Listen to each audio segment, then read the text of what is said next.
All right, yesterday we practiced rounding to the nearest 10, and today you're going to be working on rounding to the nearest 100. Sorry about my voice, my allergies are kind of acting up a little bit with everything blooming around. Okay, so when we round to the nearest 100, we're looking for the nearest 100. So I'm going to do 278 is going to be my number that I want to round to the nearest 100. So I'm going to use my vertical number line. Okay, and I see 278. Since I'm rounding to the nearest hundreds, I'm focused on the hundreds. So 278. I hear 200. So I know that's going to be my low 100. And then I have to think, what is 278 between? Well, it's between 200 and the next 100 would be 300. And now I have to figure out which one it's closest to. I know right in the middle of 200 and 300 is 250. And then 278, that's going to be more than 250. So 278 is somewhere above the midpoint. So you already kind of see that 278 is going to be closer to 300 than to 200. But for our quick way, we're rounding to the nearest 100. Instead of the ones being the magic spot that we want to look at, we're rounding to the nearest 100. The 10 spot is the spot that we want to look at.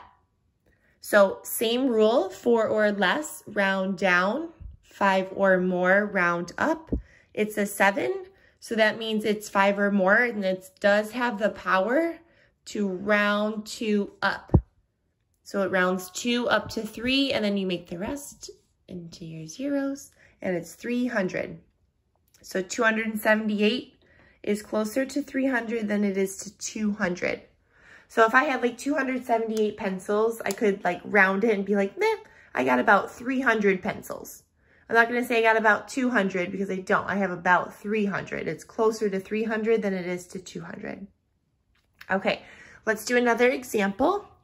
Let's do 783.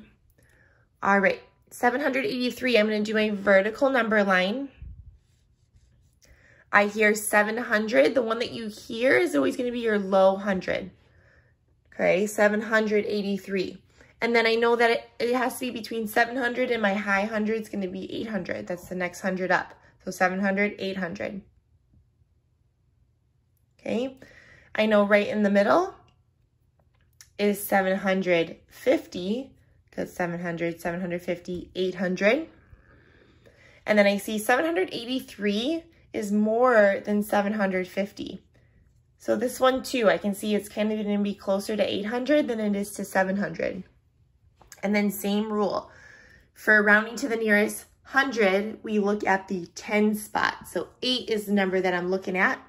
Same rule, 4 or less, round down, which means it doesn't change, or 5 or more, round up. So it is 5 or more, it's 8.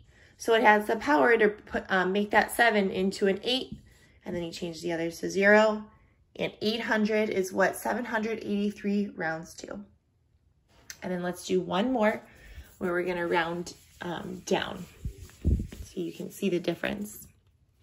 Let's do 539. Okay, so 539, I'm going to skip the vertical number line and we're going to do our quicker trick. So again, we're always looking at the 10 spot when we're rounding to the nearest 100 to help us out to see what we're going to do.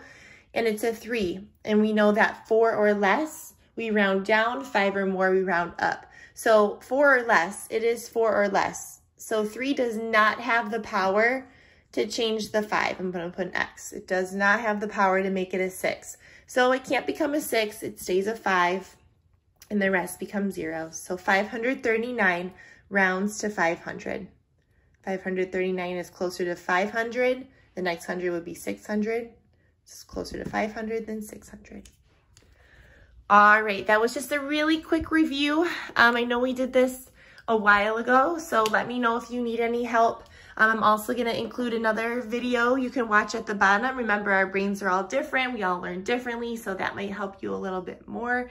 And as always, let me know if you have any questions.